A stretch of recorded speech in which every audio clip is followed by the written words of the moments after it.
జై Shriram, welcome back to its Bera. Hi మామా. మావాడు కెమెరా చూసి భయపడుతుంటున్నాడు. ఈ రోజు మార్నింగ్ క్లైమేట్ అయితే పర్లేదు మామా, బానే ఉంది. మరీ అంత దారుణంగా అయితే ఏం లేదు. వీడు ఈ నడమ నా వీడియోలో రాకపోవడానికి కారణం ఏంటంటే వీడు రూమ్ మారిపోయాడు మామా, అదే కారణము, అంతమించి ఏం లేదు. నిజం చెప్పాలంటే కాలేజ్ 9 కంటే మేము రూమ్ దగ్గర నుంచి 9 స్టార్ట్ అవుతాము, అదే మా స్పెషాలిటీ.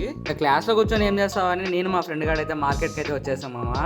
మార్కెట్ కి ఎందుకు రా అనుకుంటారేమో, ఏం లేదు రూమ్ లో ఏం తినేకి లేవు, అందుకే హెల్తీ తిందామని మార్కెట్ కి అయితే వచ్చేసాము తీసుకునేకి. మొత్తానికైతే మార్కెట్ లో 1 కేజీ జామకాయలు, తర్వాత 1 కేజీ క్యారెట్, తర్వాత కేజీ బీట్రూట్ అయితే ఏరేసుకున్నామమ్మా. సంచి కూడా బాగుంది, 10 రూపాయలు పెట్టి కొన్నా అనమాట, అది వేరే విషయం. ఇప్పుడు ఈ సంచి తీసుకొని నెక్స్ట్ క్లాస్ కి ఎలా వెళ్ళాలా అని ఆలోచిస్తున్నాను మామా. దీన్ని కాలేజ్ లెక్క తీసుకోబోలేము, బాగోదు, అందుకే బండి బ్యాగులు అయితే పెట్టేసి కాలేజ్ కి అయితే వచ్చేసామమ్మా. ఇంకా నైట్ అయితే నా దరిద్రానికి ఈ రోజు పులగం చేశారమ్మా, అది ఎలాగో నాకు నచ్చదు కాబట్టి చలో చెక్ పోస్ట్ అని అయితే స్టార్ట్ అయిపోయాము. ఏదో ఈ రోజు ఎన్న వల్ల నేనైతే చెక్ పోస్ట్ రాగలిగాను దోస్త్ తినేదానికైతే.